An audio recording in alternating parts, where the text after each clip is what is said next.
एक छोटा सा गांव था, ढोलकपुर। ऊपर से देखने में यह एक आम गांव लगता था, लेकिन इस गांव के बीचों बीच एक शानदार महल था। महल का मालिक था राजा इंद्रवर्मा, एक ईमानदार और लोगों का प्यारा राजा। उस महल में रखा था एक अनमोल खजाना, हीरे, जवाहरात, सोना, चांदी और कई ऐसी अनमोल चीजें जिनका सपना हर लुटेरा देखता था। इस खजाने की रक्षा का जिम्मा राजा इंद्रवर्मा ने अपने दो सबसे वफादार और शक्तिशाली आदमियों को दिया था, राइस्टार और ज्ञान भाई। गांव वाले कहते थे, जब तक राइस्टार और ज्ञान भाई जिंदा हैं, इस खजाने को कोई हाथ भी नहीं लगा सकता। लेकिन एक इंसान ऐसा भी था जिससे हर गांव डरता था। उसका नाम था गब्बर सिंह। गब्बर एक खूनी, दिल का काला और छुप कर वार करने वाला लुटेरा था। उसने देश के कई गांव उजाड़ दिए थे। अब उसकी नजर थी ढोलकपुर के खजाने पर। गब्बर जानता था कि राइस्टार और ज्ञान भाई के रहते खजाना चुराना नामुमकिन है, इसलिए उसने एक शैतानी योजना बनाई। एक सुबह जब गांव के लोग अपने अपने कामों में व्यस्त थे, तभी अचानक गांव में दो खूंखार जानवर घुस आए। गांव में अफरा तफरी मच गई। लोग चीखने लगे, भागने लगे और हर तरफ लाशों के ढेर लग गए। जैसे ही ये खबर राइस्टार के कानों तक पहुंची,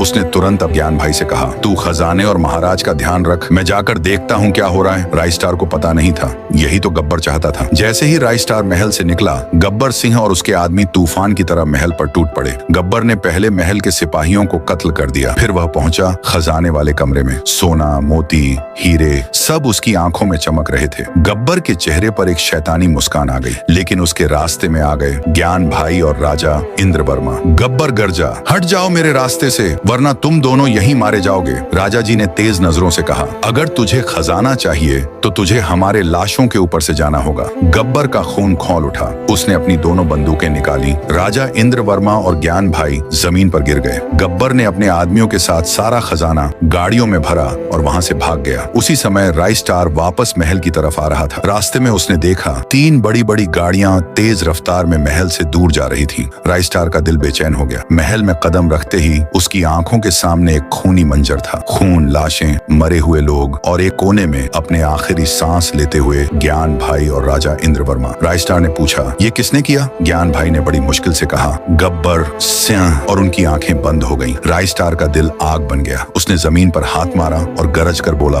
गब्बर। गब्बर भी तैयार था। उसने अपने चारों तरफ सुरक्षा बढ़ा दी। बंदूकें, गुंडे और खूंखार जानवर सब गेट पर तैनात। लेकिन राइस्टार को रोक पाना अब नामुमकिन था। एक एक करके उसने गब्बर के आदमियों को धूल चटा दी। राइस्टार पहुंच गया गब्बर के सामने। तूने बहुत बड़ी गलती की यहाँ आकर राइस्टार। तुझे मेरे दोस्तों को नहीं मारना चाहिए था। गब्बर, अब देख, पूरा इलाका धुएं और आग में लिपट गया। और जब धुआं हटा, गब्बर सिंह और उसके आदमी जमीन पर लाश बनकर पड़े थे। बीच में एक राजा की तरह खड़ा था राइस्टार।